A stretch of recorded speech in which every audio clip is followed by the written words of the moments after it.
In Everybody Lies, Seth Stevens-Davidowitz would like us to believe that he has the answers for all of us and they lie just beneath your fingers when you're typing searches into Google, that is. After introducing the concept of big data from Google search terms, the first section houses his main argument. We can't trust our own instincts. There are some humanizing stories about the humble beginnings of NBA stars, but do they really tell us anything? We quickly move into the second and longest part of the book. Large amounts of data are supposed to provide the ability to make new insights, and the internet, and Google searches in particular, offer a kind of neutral canvas for people to interact with. He wants us to believe that people will be honest with Google search where they lie to other methods, like surveys. The last section of the book discussed the ethics and dimensions of using big data, such as the curse of dimensionality, which admits that blindly trusting big data and algorithms for predictive analysis is dangerous. This section would have provided some good context earlier in the book, rather than being toward the end.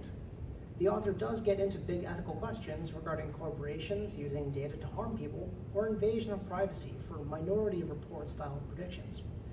Finally, there's an aspirational message urging people to get interested in data science. How credible is all of this? There's an adage: lies, damn lies, and statistics. People can make the data say whatever they want it to say, especially when it is taken out of context. But this is an important question for marketers, 72% of which believe data analysis is vital to their success.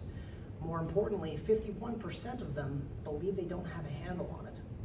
Early on, the author claims his analysis disproves Freud's theory that the subconscious shows truth by altering what comes out of your mouth or in your dreams. You say one thing and you mean your mother.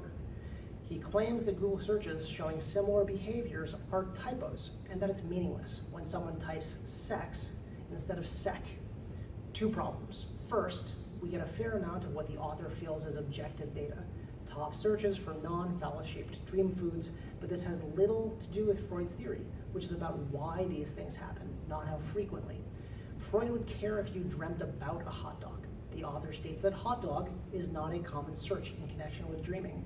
This is an apples and oranges comparison. Dreaming about hot dogs and searching about dreams involving them are two separate things. Second, the author assumes speaking and typing are the same. It's been shown that written and spoken language are now essentially handled by separate parts of the brain. The author conflates typed searches with spoken word. Now, searches that were voice to text might tell you something, but this evidence left me nitpicking everything that came after that. Luckily, the author moves on to other people's research, which seemed more realistic. The project on dating, not big data I'll note, was interesting, but others had unsurprising results. Newspapers lean politically based on the community and not the owner. An average human being would expect a business person to do what's best for their business. In a different study, teenagers lie for no purpose or gain. Shocking. Finally, the big claim, digital truth serum, that people will tell their darkest secrets to the internet, and that we can trust that data. Data on racism and bigotry is disturbing, but did people lie about supporting Donald Trump? Analysis of survey results from the election found it consistent with non-response rather than lies. No smoking gun there. Is this confirmation bias for what the data tells us? For every search of I am sad, the author's assumption is that it's truth into the void. It's an assumption without context. You get into trouble without context. The author estimates the gay male population of the US based on searches for gay porn. That search criteria could represent bisexual men. Without a coded gender, it could even represent women. The author gets around to saying this and backs down to an awful lot of men being closeted.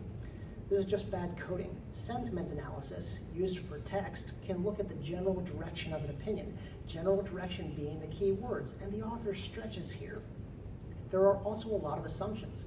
Handling single or multiple searches by the same person is never discussed.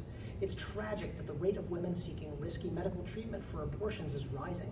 It does not, however, tell me whether the data source counted multiple searches by the same person as one or more people. Is the data even valid? Google's flu predictions using big data showed us something else. The data is observational. It's monitored continuously and indiscriminately without thought or purpose, and that the validity of it is often overstated. The argument for a silver Google bullet isn't enough for me. Wives posting on social media that they love their husbands, but Googling if they are gay. Are they mutually exclusive? According to the author, yes, and one is more true than the other. One study of global companies found that only 38% of employees could be categorized as ideal for interpreting data. In simpler terms, we are all worse at interpreting data than we think. Another found that 27% of people feel they waste money because of decisions made from bad data. The author's best suggestion is to use big data to point in a general direction. Data indicating child abuse in a region, set up a program and try to help some people. This isn't shouting from the rooftops, it's accepting a weather vane level answer. Next is testing. Facebook performs more tests in one day than the pharmaceutical industry performs in a year. Apples and oranges? How about goldfish and whales? A/B testing versus medical development? Tufts notes that it can take $2.6 billion and more than 10 years to bring a drug to market. The scope of these tests are not remotely similar, and I don't know why this is an appropriate comparison. He finally got me back talking about ethics. Ethics is important when it comes to personal information, and gambling is introduced as an example where a corporation can use data to help you make poor decisions. It was a good example to lean on given how much data is available there. For scale, up to 23 million people go into debt from gambling every year. After lofty claims, bad comparisons, and other people's research, we finally get the aspirational message. He hopes that other people will get involved with data science. The good news, despite not liking this book, the case has piqued my interest. The bad news, if I didn't have to read the book to do this review, I would have joined his statistics of people who don't finish books. There were some interesting points, but the author's claims and self-aggrandizing statements regarding his own research and results kept me from really enjoying the book.